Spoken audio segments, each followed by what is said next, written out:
pero nos están acompañando el día de hoy el gerente de IPCD. IPCD es la empresa de hidrocarburos nacional en Bolivia, y me han pedido un par de minutitos para que pudieran emitir algunas palabras, por Por favor. Va a ser muy supuesto, breve. Mil con disculpas por todo salirme del gusto. programa. Muchísimas gracias. ¿Podemos darle, por favor, Adrián, el micrófono al ingeniero Nicolás Vincenti? Claro que sí, por favor. Ingeniero tiene la palabra, puede activar su micrófono. Buenas Muchísimas gracias. tardes.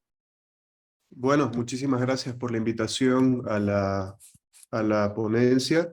Desde YPFB es un gusto que se den este tipo de conversaciones en el entorno académico, y es un gusto poder formar parte de este evento. Así que bueno, muchísimas gracias y esperamos con ansias la presentación. Ahora sí, muchas gracias. Ahora sí continuamos con el programa. Muchísimas gracias, ingeniero Huerta, y muchísimas gracias por la participación.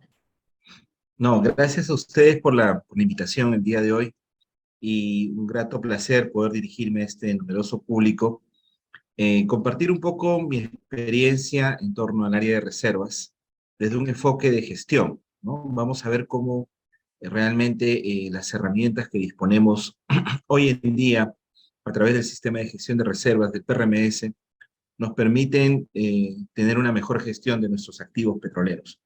Si me permiten, voy a compartir la presentación. Si pueden habilitarme, por favor. Ahí está. Bueno, esta es la presentación que tengo para ustedes. Vamos a hablar un poquito acerca de la gestión como tal, y posteriormente ya de los indicadores que podemos usar para hacer la evaluación de esta gestión, para tener una métrica de los resultados y de cómo nosotros podemos manejar un campo.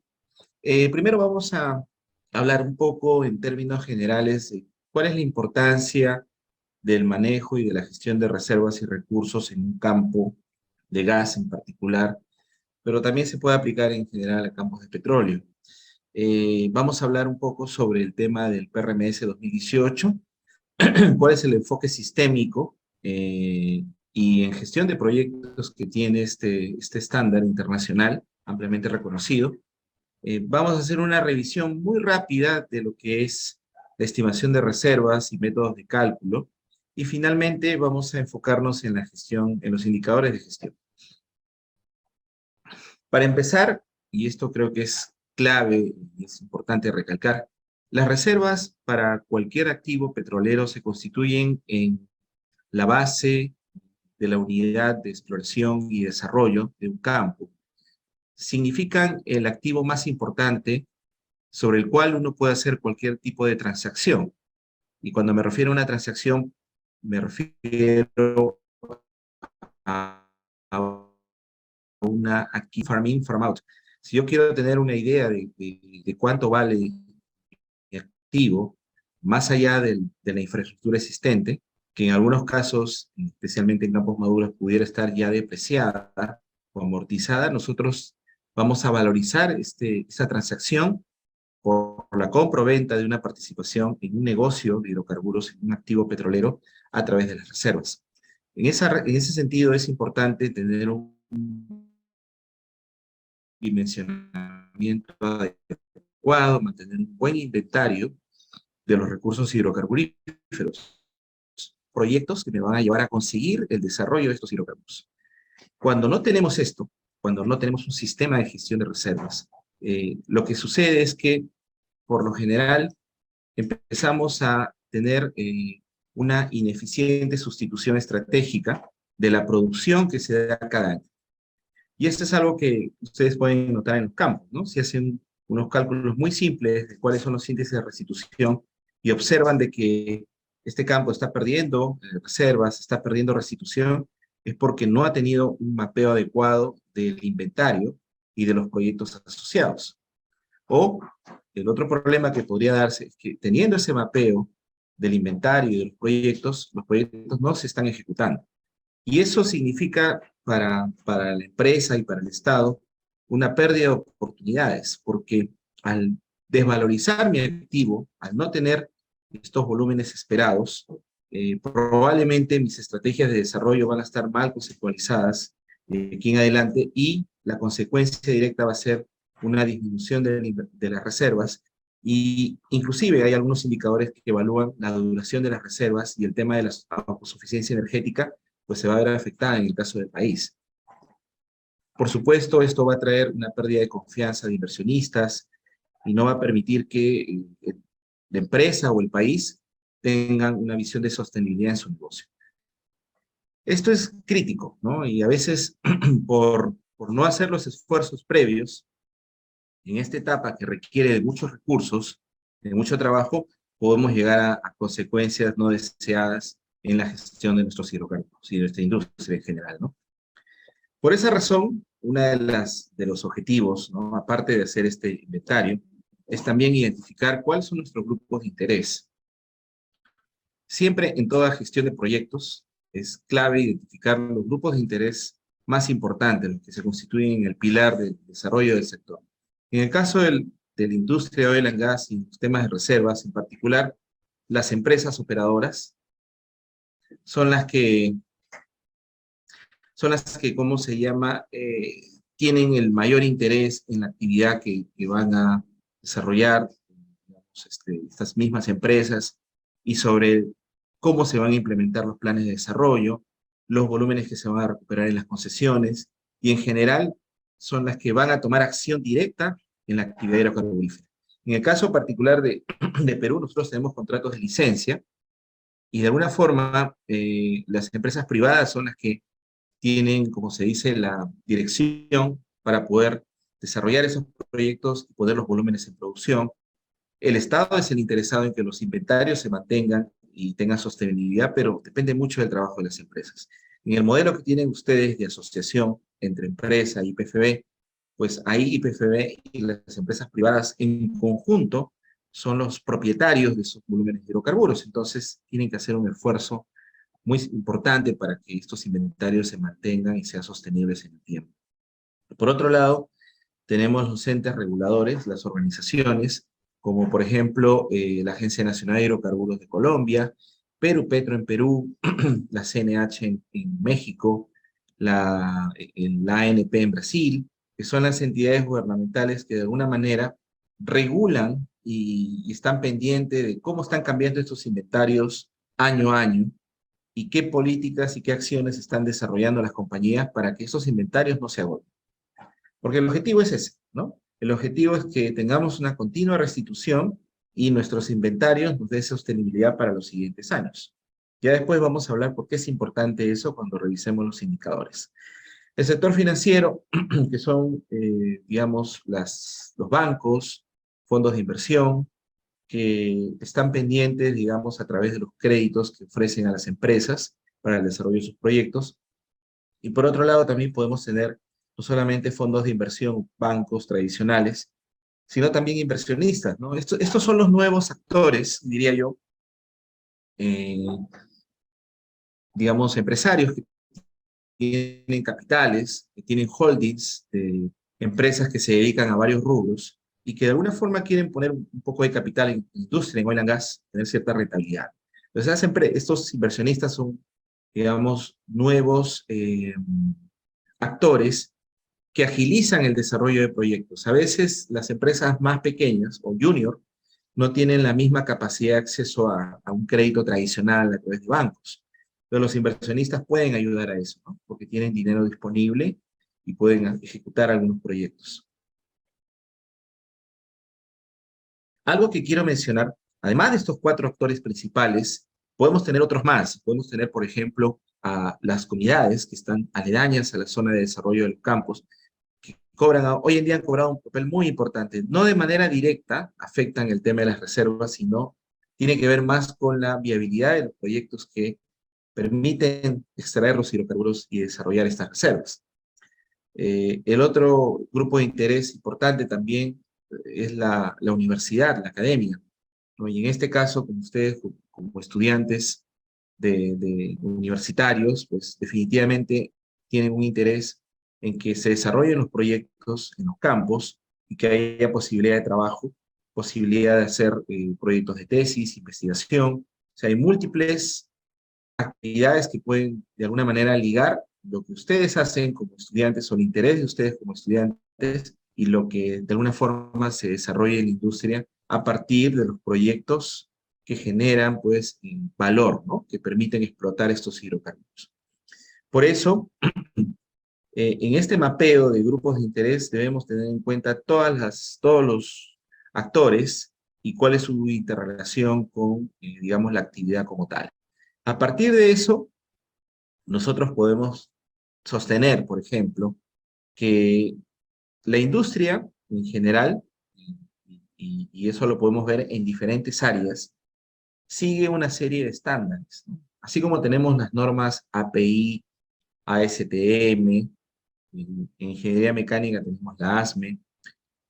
Para nosotros, en Oil and Gas y en temas referidos a reservas, tenemos el PRMS, que es el Sistema de Gestión de Reservas o Recursos Petrolíferos, promovido, como vamos a ver, por la Sociedad de Ingenieros de Petróleo y un grupo más de entidades académicas y, digamos, tecnológicas que se tienen en el sector, ¿no?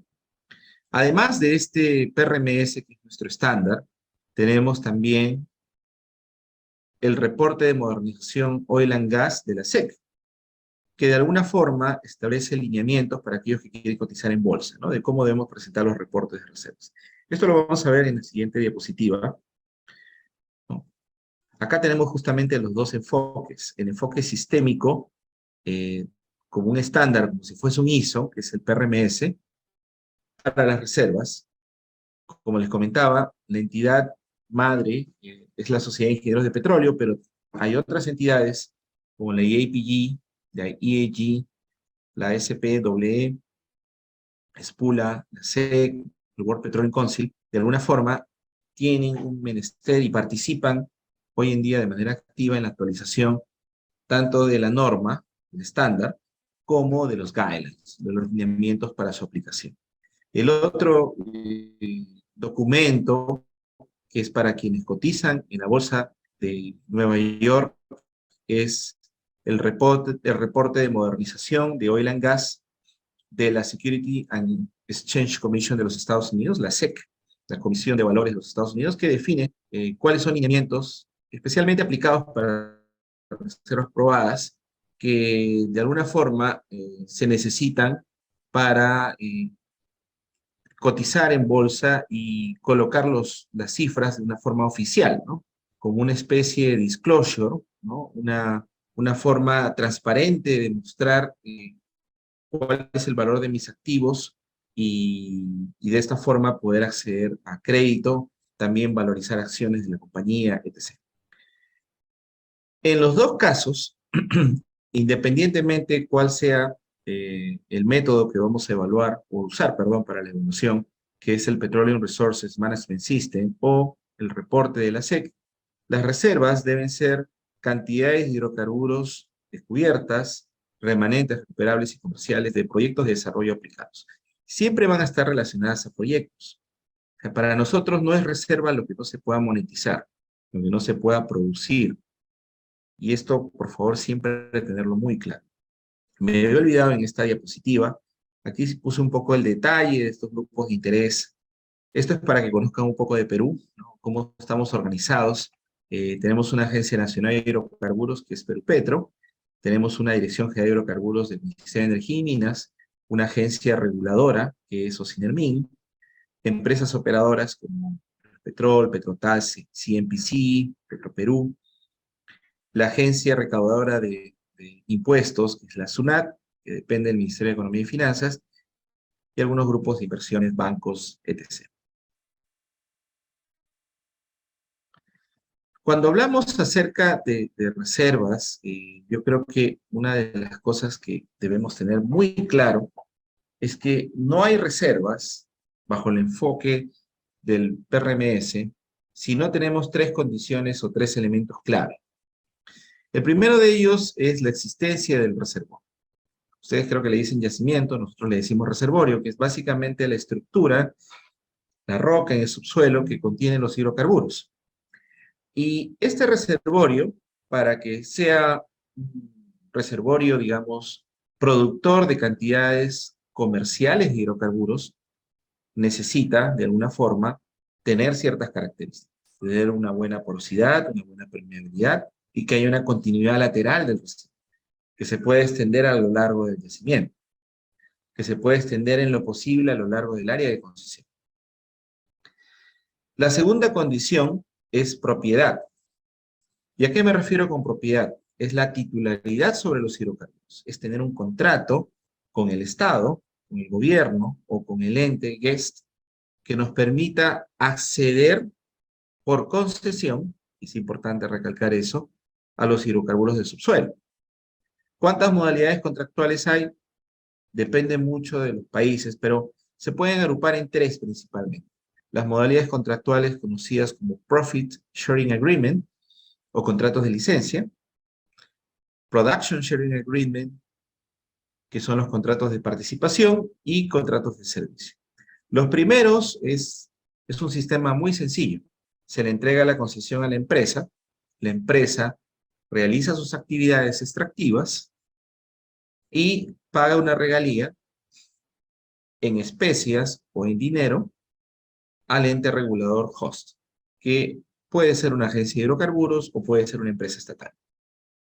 Y el pago es directo, es proporcional a una escala que dependiendo del país puede estar relacionada a precios, a la producción, al tipo de hidrocarburo, a la región donde se hace la operación. Bueno, hay diferentes modelos. Pero el cálculo es directamente sobre la producción total, sobre las ventas totales. Por eso se considera que la regalía de alguna forma es un gasto, porque al afectarse directamente a la venta, es tal cual como un gasto operativo. O sea, funciona de esa forma. Pero la regalía, por definición, es una contraprestación, porque al final de cuentas, el ente recaudador, que es la empresa, digamos, host, que puede ser la Agencia Nacional de Hidrocarburos o la empresa estatal del país, no recoge ese dinero, sino simplemente lo recolecta y lo transfiere al Ministerio de Economía y Finanzas. Por lo menos es como funciona en Perú, creo que también en Colombia, y el dinero pasa al Tesoro Público directamente, como una recaudación de la renta petrolera del Estado. ¿Ok? En estos contratos es muy fácil alegar la titularidad sobre los hidrocarburos porque la empresa contratista, el licenser, se encarga de la venta de los hidrocarburos, por lo tanto puede declarar que existe una ligación sobre la titularidad. En el Production Sharing Agreement hay un esquema mixto.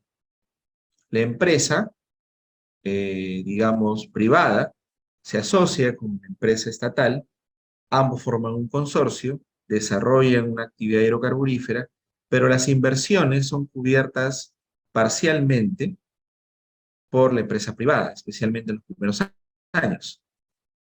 Existe entonces lo que se conoce como un carry, ¿no? Esa es la definición. Una cobertura por el derecho de participar en una actividad en la cual yo tuve primero el campo, o es mi campo, y yo quiero que tú participes conmigo.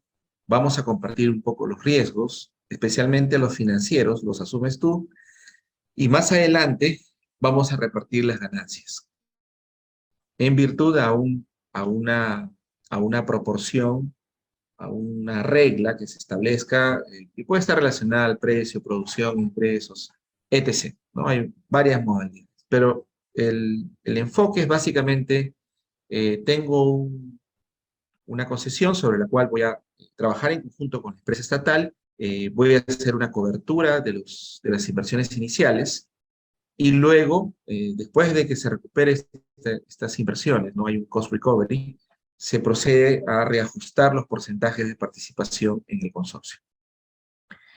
El contrato de servicios, ¿no? También tiene sus variantes, pero básicamente la empresa operadora contrata a una empresa de servicios y le puede pagar una retribución o le puede pagar una tarifa en dólares por barril para que desarrolle la actividad y luego entregue el crudo a la empresa del Estado. Y esta empresa es la que comercializa. En Perú se ha dado un híbrido porque el host es la Agencia Nacional de Hidrocarburos, Perupetro, y ellos no tienen una actividad comercial. Entonces tienen que recibir el crudo, pero decirle además a la empresa de servicios que les vende el crudo a la refinería en representación de ellos.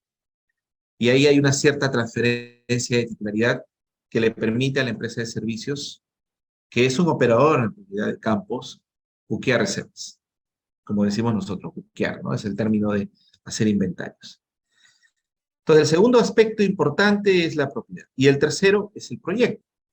Yo necesito tener proyectos para poder desarrollar los hidrocarburos.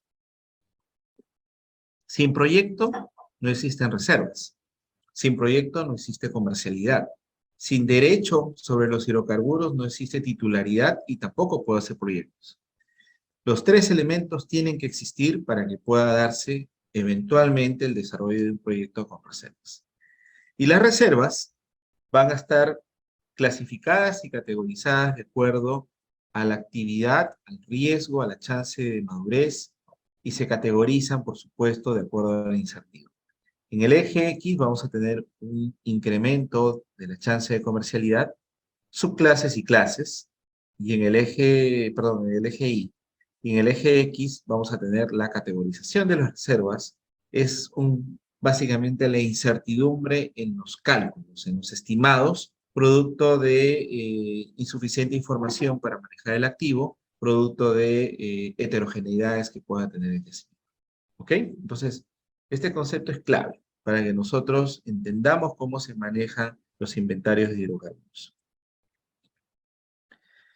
En una línea de tiempo, y esto creo que nos va a ayudar a entender mejor cómo nosotros maduramos los proyectos y pasamos desde una etapa muy, muy inicial, que es una etapa exploratoria, a una etapa ya de producción.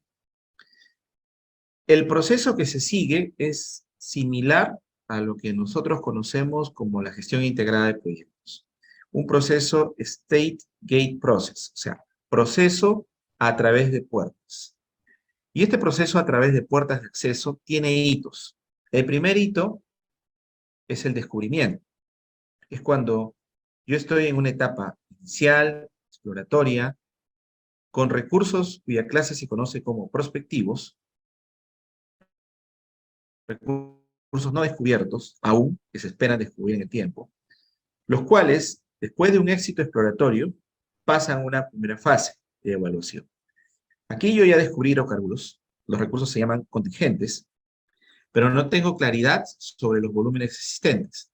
Necesito más información, necesito de repente perforar algunos pozos de delimitación, necesito dimensionar la estructura con pruebas extendidas, información de sísmica 3D, o la combinación de todo. Con ello nosotros vamos a poder madurar esta primera etapa técnica y pasaremos de un estatus de recursos contingentes, digamos, no clarificados, a un estatus de recursos contingentes on hold, donde yo ya tengo una evaluación, ya tengo más información, tengo una idea de cuánto podría haber de hidrocarburos y si es factible desarrollarlo, para lo cual necesito plantear planes de desarrollo, alternativas, evaluarlas y seleccionar la mejor. Aquí es donde yo ya propongo inclusive la alternativa que se convertiría en mi plan inicial de desarrollo. Desarrollo la ingeniería conceptual y el lineamiento de la ingeniería de detalle. Empiezo a analizar todas las contingencias. ¿Qué significa contingencia? Algo que no te permite desarrollar un proyecto, si lo podemos definir de manera muy sencilla. Contingencias sociales, ambientales, políticas y infraestructura. Todo aquello que no tenga que ver con lo técnico-económico que todavía no se ha resuelto.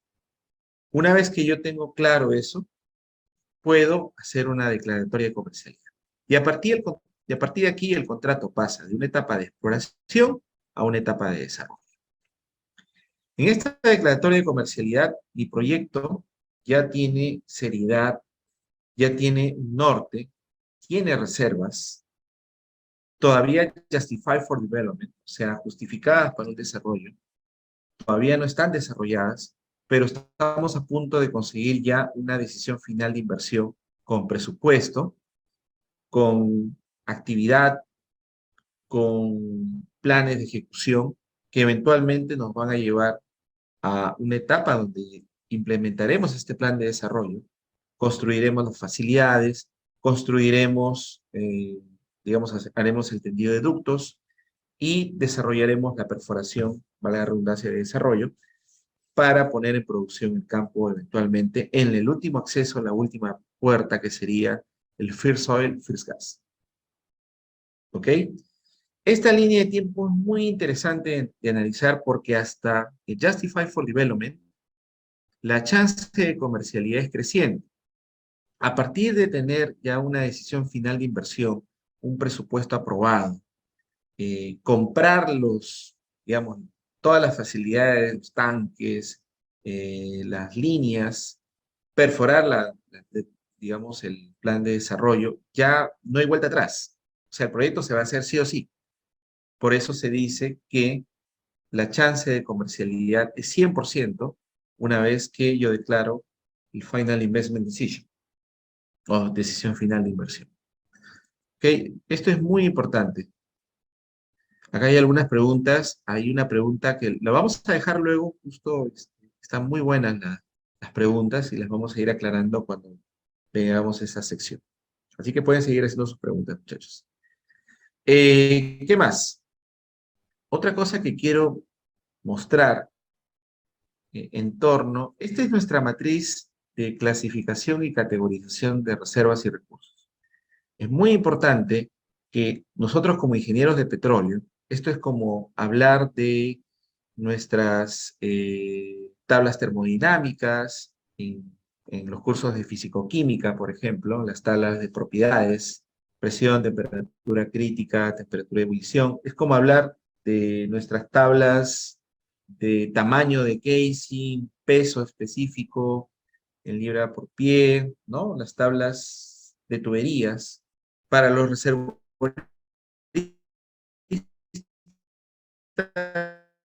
el PRMS, yo lo llamaría de esa forma. El que entiende el PRMS entiende de gestión de reservorios, entiende de gestión de reservas. Como ven, dos es mucho mejor, ¿no? Con las clases y subclases, desde recursos prospectivos, los contingentes que tienen sus etapas, desde no clarificado, on hold y pending. Hay algunos casos donde los volúmenes son tan pequeños que se consideran no viables, hasta la declaratoria de comercialidad, bajo la cual tenemos ya reservas Justified for Development, y una vez que se toma la decisión final de inversión y tengo el presupuesto asignado, ya estoy en una etapa de 100% de certeza. Entonces, la chance de comercialidad es un eje vertical, es la madurez del proyecto. No tiene que ver con los estimados. Tiene que ver un poco con los volúmenes, pero no tiene que ver per se con eso. Tiene que ver con la viabilidad de que el proyecto se haga. Con resolver todas las otras contingencias de índole socioambiental, infraestructura, político, todo eso es lo que influye en este eje. Y en el eje horizontal es netamente técnico. Es el eje donde nosotros hacemos los estimados de reservas, determinamos cuál es justamente esa amplitud en los estimados, qué tal grado de incertidumbre tenemos, y por supuesto ahí es donde nosotros podemos proponer acciones para reducir la incertidumbre, ¿no? Como parte de la gestión técnica de los inventarios de reservas.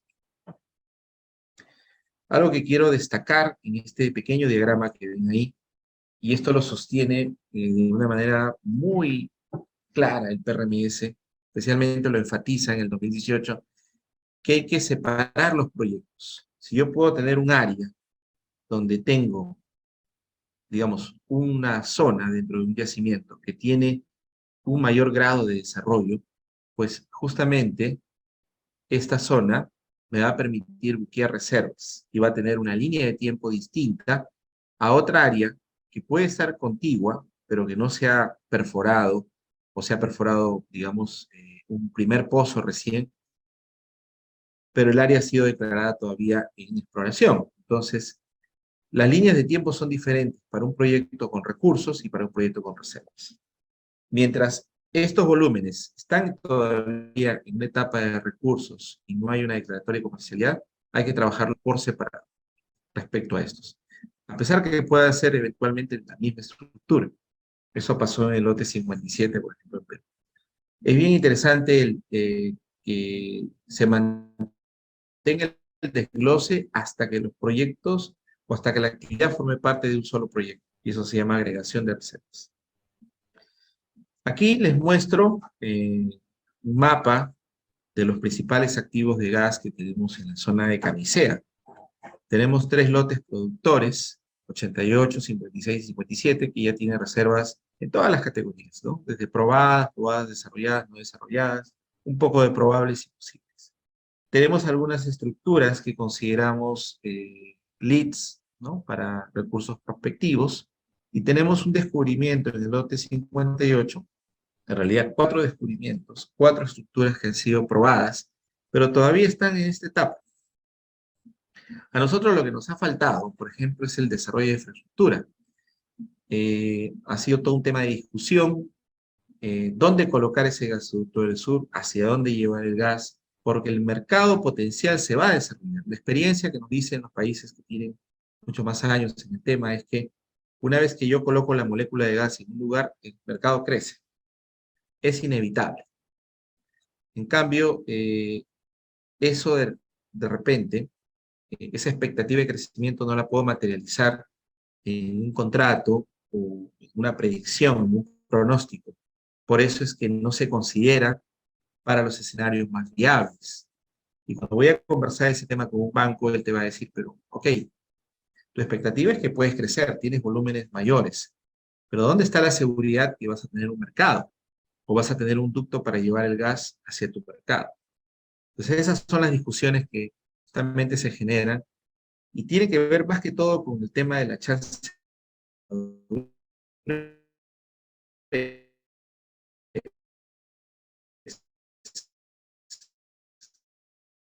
es impresionante, pero es así. Está todavía entre un hall y en Carifán, recursos contingentes. Hay varios temas socioambientales por resolverse, temas de contrato de infraestructura para procesar el gas, que es un descomisado, y también el transporte.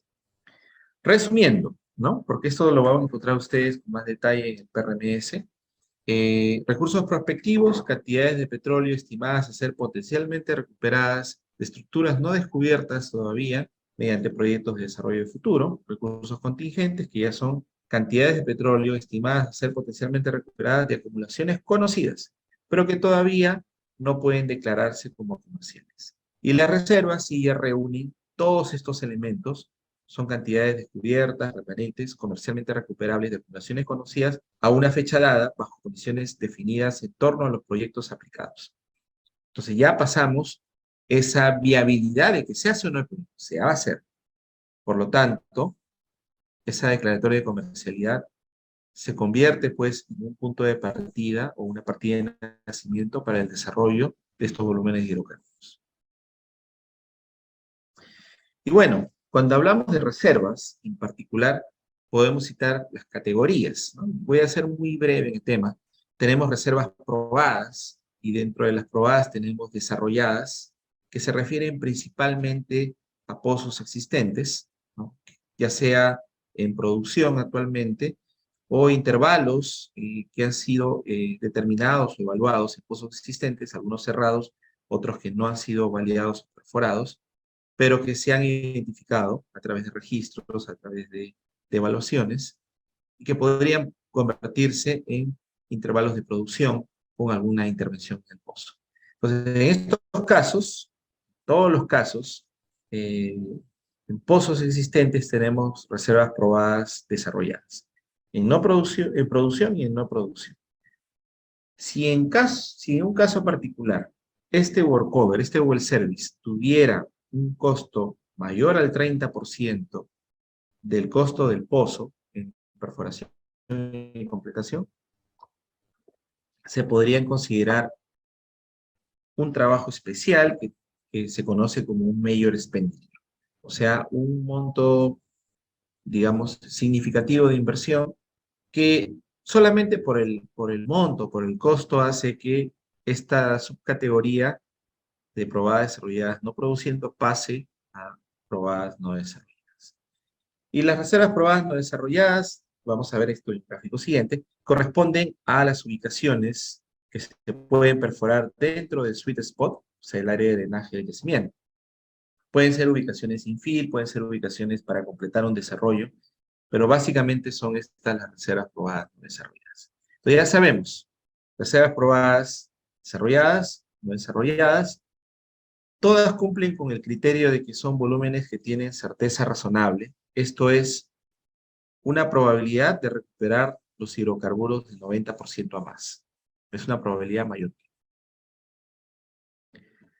También les comentaba, ¿no? Los mayor expenditures, por ejemplo, para campos de gas, es la compresión.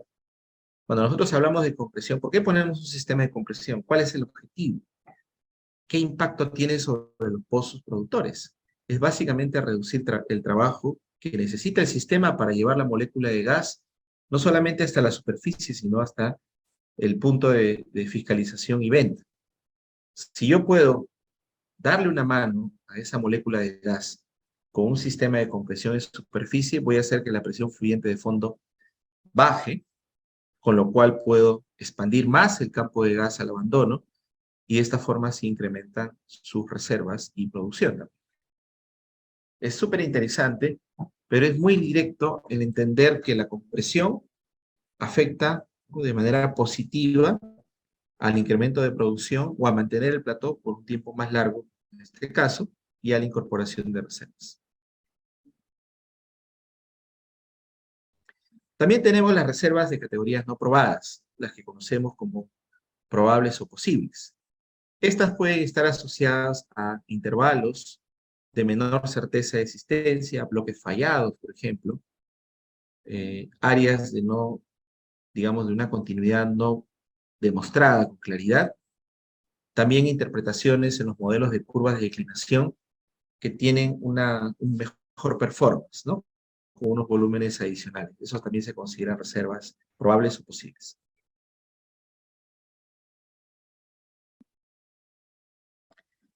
¿Cómo nosotros estimamos las reservas, ¿no? Hemos hablado hasta ahora de las definiciones, los criterios, la línea de tiempo.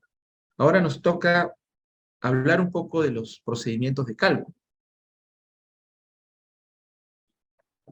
Precisamente, y esto es un poco lo que conocemos nosotros de la industria, dependiendo de la madurez del proyecto, de la madurez del campo, si estamos en etapas iniciales, donde básicamente vamos a poder aplicar el método volumétrico y analogía, eventualmente, con historia de producción, nosotros podemos ir incorporando otros métodos que van a reducir la incertidumbre, como material balance, simulación numérica y curvas de declinación ya en la etapa final de la vida productiva. Esto es clave en entender. El hecho de aplicar un método más sofisticado que requiere más información para los cálculos no es por un tema de hacer las cosas más bonitas, sino es por un tema básicamente de reducir incertidumbre. Entonces, una de las tareas, y como les comentaba, en ese eje horizontal que tiene incertidumbre, en los estimados, una de las tareas es conocer mejor a los reservorios, tomar datos de producción, presión, muestras de fluidos, muestras de rocas, análisis, todo lo que se pudiera hacer, y el objetivo final va a ser reducir la incertidumbre. O sea, que pueda determinar un rango más acotado de los volúmenes de reservas en el tiempo. ¿Y qué esperaría, por ejemplo, y este es un caso muy rápido, donde podemos usar el comportamiento de yacimientos que son relativamente más sencillos? Por ejemplo, un campo de gas volumétrico, nosotros vemos cómo es el perfil de producción, la producción acumulada. En estos campos se alcanza un factor de recuperación de entre 70 y 90%, por ejemplo. También podemos tener campos un poco más complejos. Acá son areniscas volumétricas que se desinflan como si fueran una pelota de fútbol. Aquí sí hablamos ya de sistemas de matriz y de fractura, que se interrelacionan unos a otros dependiendo de las características de algunas propiedades como la razón de almacenamiento, el coeficiente omega, o el coeficiente lambda, que es el parámetro del flujo de interporosidad, que es típico de los yacimientos naturalmente fracturados. Aquí los factores de recobro, por ejemplo, son un poco menores, porque el sistema es más complejo, matriz, fractura, no es tan eficiente para el drenaje, ¿no? Entonces ahí tenemos una depletación entre 50 y 65%, en promedio 60%. Y bueno, y llegamos a la parte final. Creo que todo el mundo está esperando ansiosamente, y era necesario un poco revisar estos conceptos para poder hablar de por qué debemos hacer gestión de reservas. O sea, cómo es que nosotros, ahora ya entendemos el PRMS, entendemos cómo se trabaja en esta línea de tiempo, y ahora cómo procedemos a hacer la gestión de reservas. En Perú, y tengo, digamos, el placer de comentarles gratamente que desde hace algunos 4 o 5 años venimos usando estos 5 indicadores oficiales para manejar nuestros inventarios de hidrocarburos. Y yo he participado activamente en proponer los indicadores. 4 de ellos tienen que ver netamente con la gestión de hidrocarburos, y 4 de ellos, los 4 últimos, tienen que ver más que todo con la sostenibilidad en los estimados. Los primeros son el índice de restitución de reservas y el índice de movimiento, que tienen que ver directamente con las reservas probadas. El índice de restitución establece cuál es la capacidad de restaurar la producción que año a año tenemos de un activo. Directamente afecta al inventario a usar de forma inmediata de un campo. Cuando nosotros estimamos, por un tema de seguridad energética, ¿para cuánto tiempo nos quedan las reservas? Nosotros no vamos a proyectarnos a evaluar ese estimado considerando las reservas 3P o los recursos contingentes. Tenemos que ver el inventario actual, el más certero a producir, y ese es el que realmente nos pone un punto de partida sobre ese inventario. Por eso es que nosotros la restitución la debemos directamente enfocar a las reservas probadas y con mucho mayor énfasis a las desarrolladas, que son las que se ponen y materializan en barriles cada día. ¿Ok? Entonces, clave manejar el índice de restitución. Y estos índices de restitución, dependiendo si los campos son maduros, son nuevos, tienen un porcentaje. En un campo nuevo, que está en continuo desarrollo, yo debería esperar que al menos la restitución sea 100%, porque yo voy a ir agregando reservas conforme voy ampliando el desarrollo del campo. En un campo donde ya tengo el área del sweet spot desarrollada y voy a perforar pozos interubicados, ahí habría que evaluar si es que el pozo trae consigo el drenaje de un área bypaseada de hidrocarburos o un poco de hidrocarburos bypaseados más un poco de hidrocarburos que están siendo drenados por otro pozo, con lo cual hay algún efecto de interferencia de producción.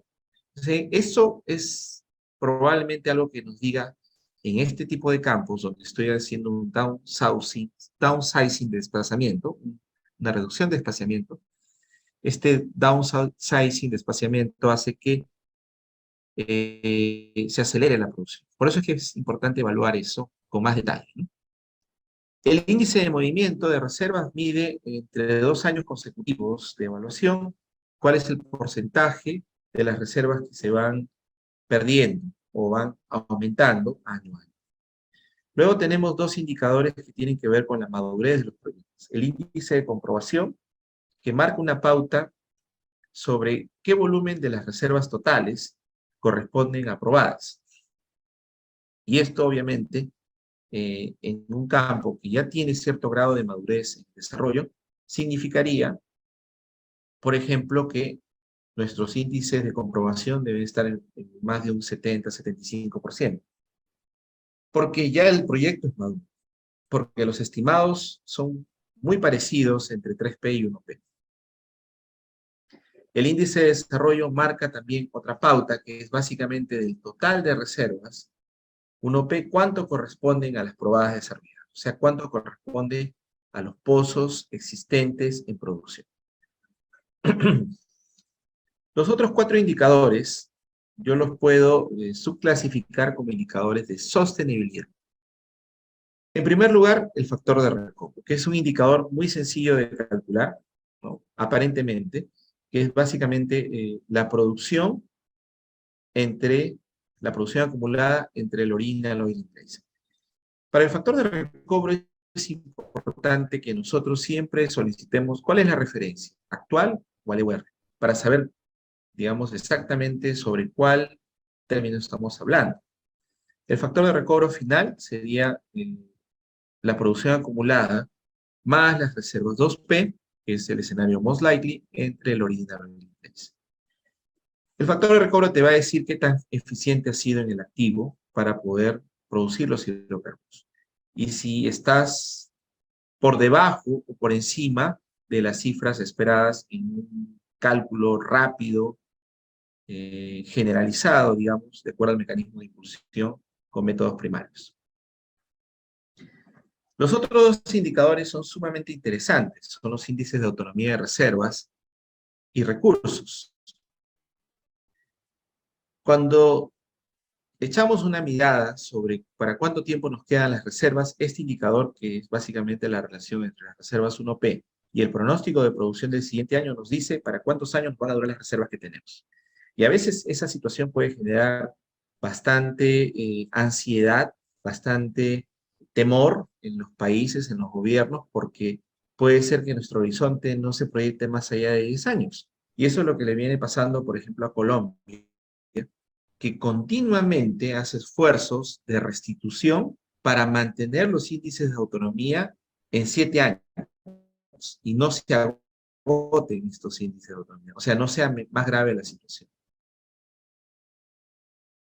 Este índice es muy importante porque a veces, cuando tenemos, por ejemplo, en el caso de Perú, contratos de tratos, las empresas, por lo general, no suelen reportar los volúmenes de hidrocarburos al límite económico, simplemente al fin del contrato. Esto enmascara realmente lo que pudiera tener como potencial el activo. Por eso es bueno hacer los cálculos en ambas condiciones y también calcular el índice de autonomía de recursos, que ese sí nos da el potencial real de cuánto tiene el activo, ¿no? Considerando inclusive recursos contingentes, que al momento no se pueden desarrollar porque se va a acabar el contrato, pero sí. Este índice sí nos da una idea más clara del potencial. ¿Ok? Vamos a ver unos ejemplos de cómo, por ejemplo, lucen estos indicadores en Perú, en algunos campos. Este es el lote 88. Probablemente ustedes hayan escuchado por referencias que el lote 88 corresponde a un campo de camisea que es bastante conocido, bastante bueno, es uno de los más prolíficos, el lote 88. Y en general los inventarios han ido disminuyendo en los últimos años, porque el enfoque del operador ha sido básicamente producción. Ha desarrollado algunos proyectos, pero ya en los últimos 5 o 6 años el enfoque ha sido muy orientado a producción. Y cuando uno no tiene proyectos en cartera, estos volúmenes se van agotando. Es ineludible la situación. Y esto ha pasado, ¿no? Se han agotado reservas probadas, se han agotado reservas probables, posibles, y también los recursos totales, ¿no? Incluyendo la sumatoria para los contingentes. Si esto es lo que vemos como big picture de las reservas, esto es lo que se ve ya en materia de indicadores, es mucho más claro. Índices de restitución, en la mayoría de los casos, en los últimos años negativos, e índice de movimientos también. Entonces, no se están haciendo suficientes esfuerzos en este lote, en estos yacimientos, para compensar la producción anual. Ese es el primer mensaje que debemos desprender. En segundo lugar, no hay proyectos nuevos, ¿no? Estamos con IDRs bajos, básicamente por temas de compresión, porque hay muchos volúmenes asociados a la compresión de gas y también ICRs con 76%, o sea, ya es un proyecto maduro. Y no hay oportunidades, por ejemplo, mapeadas en reservorios inferiores o en reservorios que no se están produciendo bien actualmente, que debería ser un poco el menester del operador. Por eso, y esa es una reflexión que yo hago, se debería evaluar con un poco más de detenimiento cuál debería ser el tiempo adecuado para una concesión o cómo deberían fijarse las obligaciones de los programas mínimos. De tal manera que si se entrega una concesión muy larga, se pueda asegurar que continuamente haya inversiones y que continuamente funcione un equipo de proyectos que retroalimente la gestión del activo. Cuando no pasa eso y cuando los programas mínimos de trabajo se cumplen rápido en los primeros años y no hay una forma legal de exigir a la empresa que haga una mejor gestión, pues entramos en una situación un poquito complicada, ¿no? Veamos otro caso, ¿no? Estos son los otros indicadores. Acá también interesante, ¿no? Los índices de factor de recobro. Bueno, no se ha alcanzado un factor de recobro muy alto todavía, a pesar de que el campo tiene más de 15 años de producción, porque se reinyecta bastante del gas. No hemos logrado desarrollar el mercado. Y el tema de masificación, como esperaríamos, pero sí, yo creo que, y soy un, digamos, un entendido, y creo que sí es factible desarrollar, por lo menos para estos siguientes 20 años, hay volumen para desarrollar en Camisea. Pues hay que buscar la forma de que los proyectos se implementen, ¿no? Ir generando ese espacio necesario para poner los volúmenes,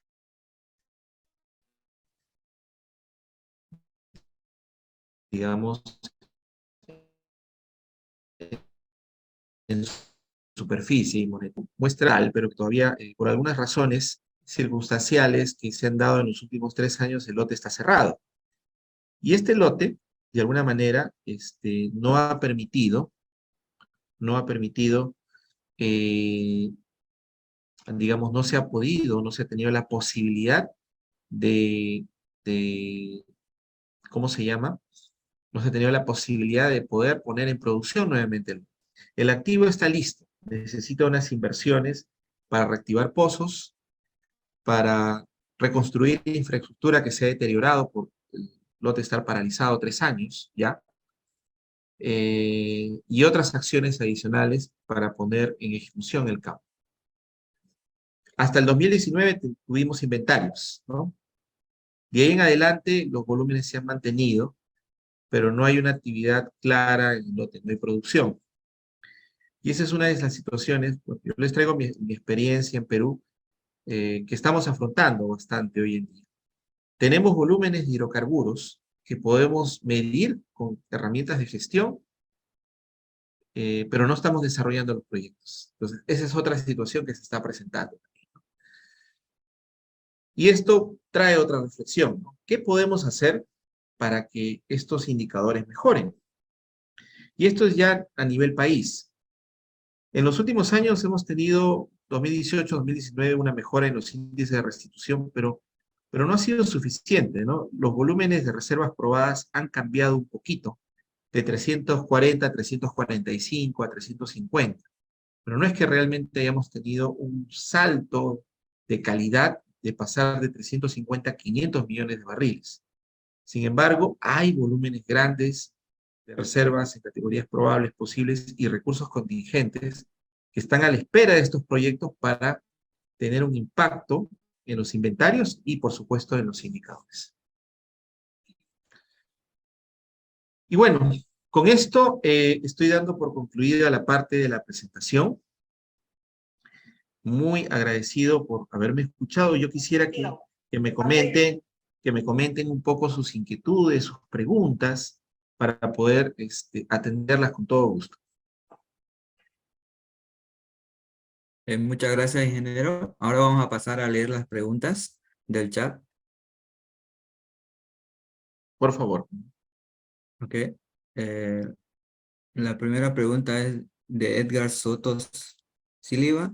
En Perú, ¿cada cuánto tiempo se realiza la certificación de reservas para actualización de datos del ministerio correspondiente? Ok, en Perú nosotros no tenemos una obligación, y es una muy buena pregunta para las compañías, a fin de que ellas presenten sus informes con reservas certificadas. Se hace la certificación de manera voluntaria, las empresas lo manejan, pero no necesariamente es una obligación para todos los operadores. Las empresas que hacen certificación, yo he podido tener la oportunidad de conocer, trabajar en algunas de ellas, lo hacen de manera anual o bianual. En algunos casos, se presentan los informes al ministerio, y eso es bueno, porque se tiene la información disponible. En otros no. En otros las empresas básicamente hacen cálculos internos y tienen auditorías internas, pero no tienen un informe certificado por un tercero. El ministerio está pensando en la modificación del reglamento de las actividades de exploración y explotación. La Dirección General de Hidrocarburos, que es la encargada de este tema, está pensando en proponer certificaciones de reservas cada 2 años para todos los operadores. Y creo que sería muy saludable porque de pasada, ya todos van a entrar en esa necesidad de hacer gestión de reservas, de manejar inventarios, y también vamos a tener cifras oficiales de un tercero que brindan mucho más credibilidad para cualquier proceso licitatorio que se quiera hacer aquí.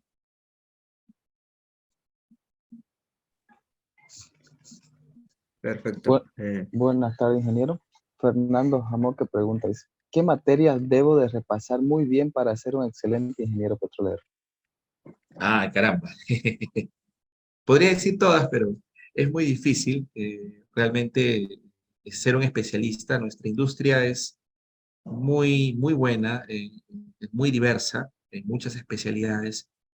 Yo diría que las materias core, ¿no? Sin tirarme hacia mi lado, hacia mi background, que es la ingeniería de yacimientos, son justamente las materias de ingeniería de reservorios, simulación numérica.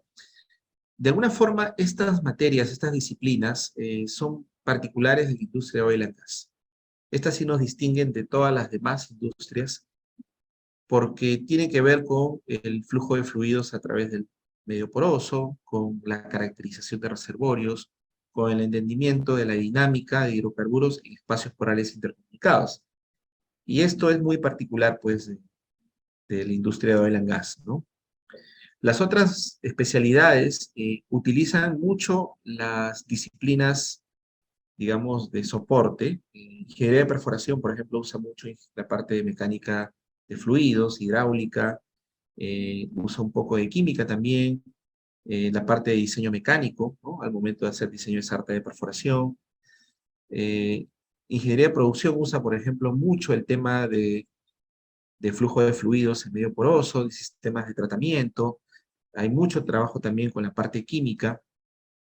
Hay otras áreas que tienen que ver con ingeniería de procesos, que usan mucho la parte termodinámica, pero lo que es en particular el flujo de fluidos en medio poroso sí no está en las disciplinas tradicionales, en las ciencias básicas como tal, sino se usan parte de las ciencias básicas para construir esta disciplina. Entonces, mi recomendación es que traten de estudiar los cursos, todos los cursos de la mejor forma posible, de aprenderlos bien, porque ustedes van a hacer su camino al andar. Como decía acá un poeta peruano, muy famoso, ustedes van a hacer su camino al andar, van a ir descubriendo su especialidad, dónde les gustaría más trabajar. Entonces es mejor tener todas las herramientas a la mano y ya cuando se van especializando van a ir potenciando cada una de esas herramientas, ¿no?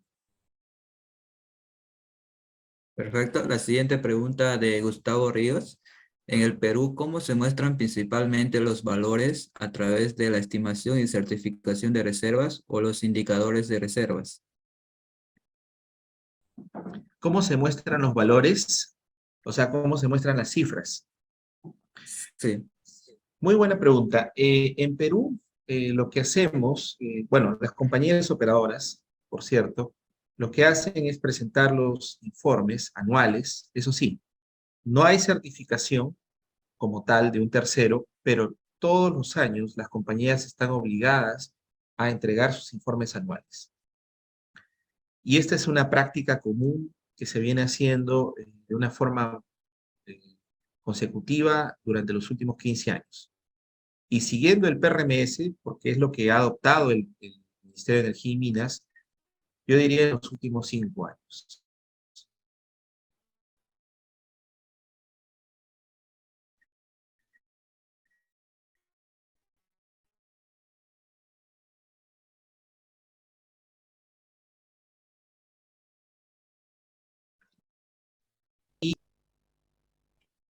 Y hacen una validación. Y luego de hacer una validación, preparan resúmenes ejecutivos, que no son los informes detallados de las empresas, pero sí son los informes consolidados de las cifras oficiales y las publica. Esa es una, digamos, una forma muy sana y muy transparente que yo puedo destacar porque he visto en otros países no es tan sencillo encontrar esas cifras. Ustedes pueden entrar a la página del ministerio, buscan resumen ejecutivo del libro de reservas y van a encontrar las cifras. Y no solamente por, digamos, por totales, ¿no? Por regiones, sino por lote. Entonces van a tener las cifras oficiales disponibles. Vladimira Pasa pregunta, ¿qué implicaría para una empresa o un país no realizar un registro o el cálculo de estos indicadores en gestión de reservas? Gracias, Vladimir. Bueno, definitivamente el no realizar este tipo de inventarios es como estar trabajando a ciegas. Si uno no conoce cuál es el potencial de sus activos en el sector, cuántos volúmenes de hidrocarburos tenemos, cuál es el valor asociado, yo no puedo diseñar, por ejemplo, políticas energéticas para mi país. No puedo decir, estoy programándome para tener una demanda de tantos millones de pies cúbicos de gas en los siguientes 20 años, si no tengo los inventarios.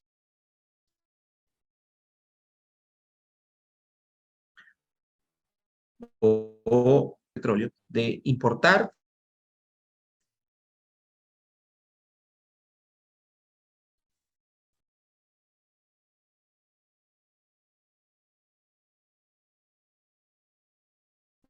de, de, de,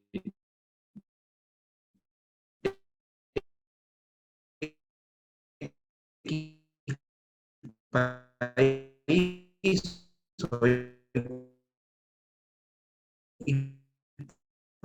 país países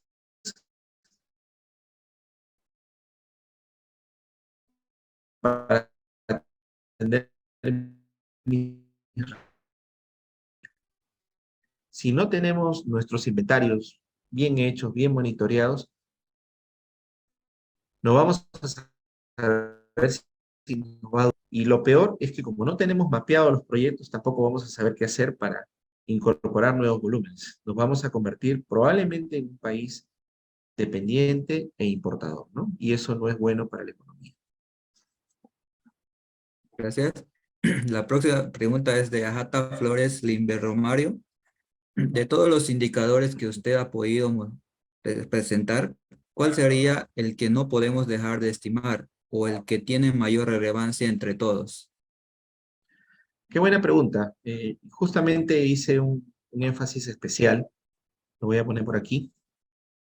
Yo creo que hay 2 indicadores que no podemos dejar de estimar, que tienen que ver directamente con estos objetivos que les mencionaba, de acceso universal a la energía y de seguridad energética. El índice de restitución, que de alguna u otra manera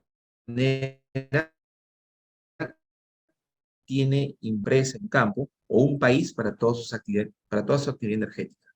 Y el otro es el índice de autonomía, porque nos dice para cuánto tiempo nos quedan las reservas.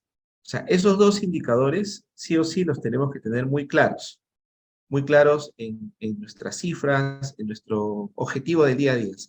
¿Cuál es el task force? A nivel gobierno, tenemos que buscar que nuestros inventarios aumenten de reservas. Para eso planteamos un objetivo de índice de restitución mínimo de 30% en todos los campos. Así sea mandatorio o dictatorial, en base a algunos cálculos, estudios seguramente que se pueden tener, lo proponemos. El otro, necesitamos, como en Colombia, ¿no? Tenemos 7 años de ventana para la duración de reservas. Tenemos que mantener los 7 años como sea en los siguientes 10 años. O sea, ir moviendo esa ventana de índice de autonomía de reservas en el tiempo que viene. Por eso esos dos considero que son más importantes, ¿no?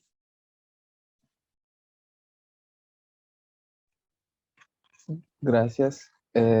Arancilla Ramírez Lizzi pregunta, ¿quiénes fueron los primeros en utilizar estos indicadores y en qué países más usted conoce que se calculan estos indicadores?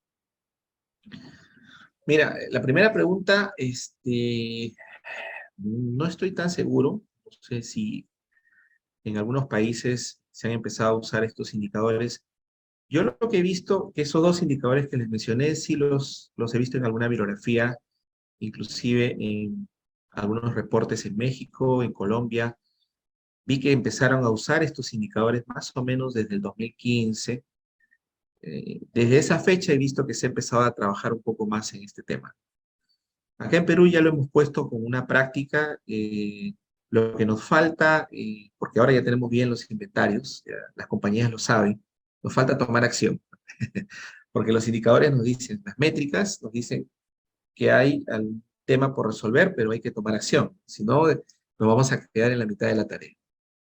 Entonces yo creo que nunca es tarde para empezar y hay que empezar a hacer los cálculos y empezar a tomar acciones, sobre todo a partir de la lectura de los indicadores. Perfecto. La siguiente pregunta es de Villarreal Claro Saúl. ¿Contempla el PRMS un acapí acerca de estos indicadores de gestión de reservas? Esa es una pregunta difícil. Les comento algo, un poco a modo personal, ¿no? Yo estoy como instructor del curso de evaluación de reservas para la EAG desde el año pasado. Y este año dictamos la primera versión del curso que les propuse, es un curso nuevo. Y tuve la suerte, digo, porque hay gente muy entendida en la materia, tuve la suerte de que mis diapositivas las pudieron revisar los directores o representantes de la SP Mundial y hacerme comentarios, hacerme críticas, y de verdad que fue muy enriquecedor porque esa retroalimentación me ayudó a mejorar mucho las vistas, las diapositivas. Cuando toqué el tema de indicadores, me hicieron una observación, me acuerdo, esto no está en el PRMS. Y en realidad quedó básicamente la observación. Yo le hice preguntas sobre el tema, pero creo yo todavía que no hay un consenso en quienes escriben el PRMS, quienes lo evalúan año a año, sobre usarlos o no usarlos, ¿no? Eh, no sé si más adelante va a haber algún cambio en el tema, pero no es lo único que podría decir sobre el punto si se va a incluir o no es que por el momento no están incluidos, y es más que todo algo que hemos diseñado en Perú para tratar de manejar nuestros inventarios y tener una mejor herramienta de gestión. Gracias. Pedro Adrián dice, estimado ingeniero Webb, muchas gracias por su presentación. Una consulta, por favor. Referente al caso de compresión, en su diapositiva están como PND. Sin embargo, dado que muchas veces no está asignado una inversión como firme compromiso, ¿podría asignarse como P2? Ah, Muchas qué buena gracias. pregunta. Claro que sí. Es más, yo puse acá un caso donde hay una sola etapa de compresión. Es posible que a veces, si yo divido digamos, el proceso de compresión que voy a implementar en un campo, en etapas, y obtengo el FIR Commitment y el presupuesto para la primera etapa, la primera se considera entonces reservas probadas no desarrolladas. La siguiente, que tiene otros volúmenes adicionales, podría tener al momento de la evaluación reservas probables o posibles. Claro que sí. Entonces depende mucho del alcance de las etapas de compresión. Puede ser que, y eso ha pasado en Camisea, habían volúmenes de PNDs, habían volúmenes de P2 y un poco de P3 también asociado a compresión, dependiendo de los tiempos en los que se iba a ejecutar ese proyecto, ¿no? Que era bastante grande.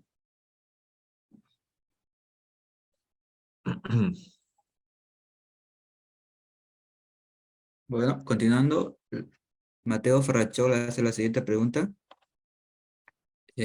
¿Los índices presentados son estándares internacionales utilizados a nivel mundial? Hay dos indicadores que sí los he podido revisar en algunas publicaciones. Publicaciones en Rusia, por ejemplo, usan el índice de autonomía de reservas, el índice de restitución también. Mi feeling, y les comento, me parece que en nuestros países que estamos con este tema de la seguridad energética como un tema crítico, importante, y tenemos empresas estatales, gobiernos donde participan, digamos, con una participación más activa en la industria oil and gas, estos indicadores se vuelven más importantes. O sea, es posible, es mi feeling, tendría que comprobar esa teoría, que en Latinoamérica, quizás en Rusia, en algunos países de Medio Oriente que tienen de alguna forma un control más estatal de los volúmenes de inventarios, se adopten este tipo de indicadores. Claro que sí. El problema es que, a ver, más que el problema, la dificultad de saber si lo están haciendo o no, está más que todo porque es tan restrictiva la información de reservas, que posiblemente lo estén haciendo, pero no es una información pública, ¿no? Irán quizás esté manejando indicadores de sostenibilidad y de penetración en los mercados. Ellos son el buffer, como digo yo, de la OPEC, ¿no? Cuando la OPEC dice hay que bajar 2 millones, Irán baja 2 millones. Cuando la OPEC dice hay que subir 2 millones, Irán sube 2 millones. Es el buffer, ¿no? Y tiene reservas de petróleo y de gas abundantes, ¿no? Como para poder manejar eso. Y quizás tenga sus indicadores bien trabajados, pero seguramente no son públicos. Entonces, es un poco difícil responder la pregunta en el entorno mundial, pero mi feeling es que los países que tienen empresas estatales sólidas y gobiernos que participan más en la actividad carburífera posiblemente encuentren más utilidad en los indicadores. Gracias. Luz Torres dice, siendo que las reservas son valores estimados como la información actualizada y disponible a la fecha de reserva para un solo campo, para que éste no se vea sesgado por la imprecisión del método de estimación y los... Gracias, Luz. Muy buena pregunta. Yo recomendaría que estos indicadores, en primer lugar, y ahí sí te doy la razón, yo he presentado los indicadores a nivel de bloque y puedo tener varios yacimientos ahí. Hay que hacerlos yacimiento por yacimiento, eso sí. Primer objetivo. Segundo, el método de cálculo puede hacer una variación. Y ahí, no sé si te enteraste de lo que pasó en Camisea, pero hubo un cambio de método de cálculo, y lo voy a precisar acá, en el año 2018, ellos manejaban sus inventarios y sus estimados usando método volumétrico y analogía, utilizando balance de materia. Incorporaron datos de presión que ya los tenían monitoreados de varios años y con el balance de materia hicieron un ajuste a la baja, que no debería ser, digamos, algo que, según lo que dice el PRMS, nosotros, en la medida que vamos incorporando información al desarrollo de un campo, vamos a ir creciendo en inventarios. O sea, siempre debemos ser más conservadores al inicio y eventualmente con la respuesta que tenga el yacimiento vamos a ir ampliando de repente los in place, ampliando algunas características en particular. Acá no se dio así. Acá creo yo que se hizo una estimación un poco optimista de los in place, que con los factores de recobro promedios de analogía nos daban volúmenes de reservas mayores. Cuando se actualizó con el balance de materia, esto se hizo un ajuste hacia abajo, ¿no? Y eso es lo que hemos podido notar, y esa es una de las explicaciones que puede pasar. Entonces, con este cambio de método hubo una desmejora en los indicadores. Entonces, eso hay que trabajarlo por separado, ¿no? Para que no se vea como que es un tema de que no hay proyectos. Bueno, muchas gracias. Y con esta pregunta concluimos con la ronda de preguntas. La pregunta es de Ricardo Zambrana. Buenas tardes a todos los estimados. Ingeniero, ¿qué nuevos métodos y herramientas tecnológicas se emplean en el cálculo de reservas actualmente? En estos últimos 10 años, ¿cómo ha evolucionado el área de cálculo de reservas convencionales y no convencionales? Ok, para el cálculo de reservas, nosotros hemos cambiado, más que todo, lo que se ha hecho es una actualización de las definiciones. Para los no convencionales, lo que se está usando mucho, especialmente en los últimos años, son los modelos de declinación de producción aplicados para flujo transiente, que son periodos prolongados que, digamos, se tienen en los yacimientos no convencionales, ¿ok? Entonces, esa es una de las cosas que quiero resaltar. Otra cosa que también quisiera mencionar es que en el caso de los reservorios no convencionales, se está aplicando también unos criterios distintos en cuanto al tema de espaciamiento, en cuanto a cómo definir las áreas de drenaje, que no son las tradicionales circulares, sino son áreas elípticas, y la forma como se trata el tema de los espaciamientos, se ha hecho una actualización para eso. Yo diría que en términos de criterios, de cómo se está aplicando los estándares o el estándar del PRMS, ha habido una actualización muy particular en el caso de los reservorios no convencionales. En el caso de los reservorios convencionales, se está aceptando cada vez más la posibilidad de usar simulación numérica, no, digamos, de una forma exclusiva, porque tengo que tener mis cálculos de contraste, pero sí como una herramienta para demostrar, por ejemplo, factores de recobro, límites económicos, construir pronósticos de producción. Entonces, la simulación numérica, que antes del 2007 no era considerada como una herramienta, así como la sísmica, simplemente como una forma de evaluar, pero no es una herramienta importante para el cálculo, hoy en día sí ha cobrado más relevancia. Entonces, yo creo que hay más precisión en los estimados de in-place,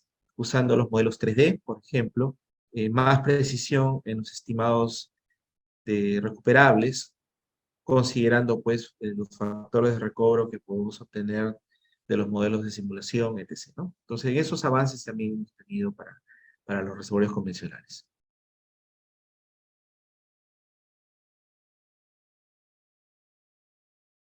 Bueno, y con esta pregunta concluimos esta parte de las preguntas. Eh, eh, Ahora quisiéramos hacer. Claro que sí, con todo gusto.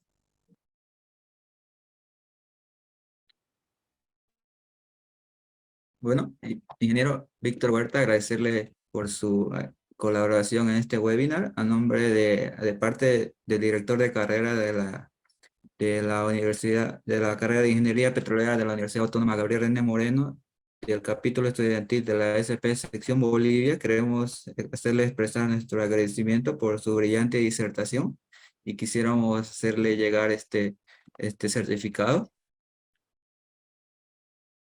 Y no sé Muchas gracias. si tuviera algunas palabras de conclusión, ingeniero. Bueno, de verdad que muy agradecido.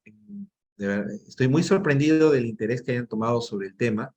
La cantidad de preguntas habla de por sí que están muy bien enfocados, muchachos. Los felicito realmente el interés que han mostrado en la conferencia, el quedarse hasta el final, porque es un tema a veces un poco difícil de digerir, no es tan entretenido como mostrar, por ejemplo, un modelo de simulación. Eso me ha tocado hacer en otras clases, por cierto. Pero estos fundamentos son claves para entender bien nuestra industria y poder manejarnos correctamente. Así que yo agradezco mucho a la universidad, a la oportunidad que me han dado para poder presentar ese tema hoy. Por supuesto, un agradecimiento especial al ingeniero Nicolás Vicenti, en representación de IPFB, y la Escuela de Gestión, por supuesto, que me hizo extensiva la invitación, y espero poder encontrarlos en alguna otra oportunidad y con todo gusto para atender cualquier consulta.